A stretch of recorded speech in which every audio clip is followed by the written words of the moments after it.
করার জন্য।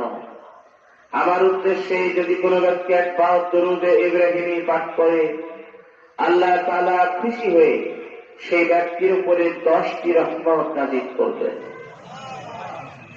10টি মর্যাদা বাড়িয়ে দেবেন, 10টি বালা মুসিবত দূর করে দেবেন। এই দরুদটি সারা পৃথিবীর সব মুসলমান শেষ বৈঠকে সালাম ফেরাবার আগে পড়ে। এই দরুদ ছাড়া অন্য কোনটাই সালাতে কেউ পড়েন না। বোঝা গেল এই দরুদটি আসল দরুদ।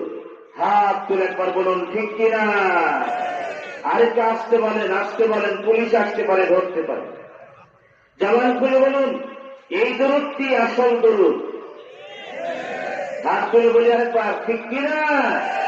পড়ুন সেই দরুদটি একবার পড়ি আসুন। আল্লাহুম্মা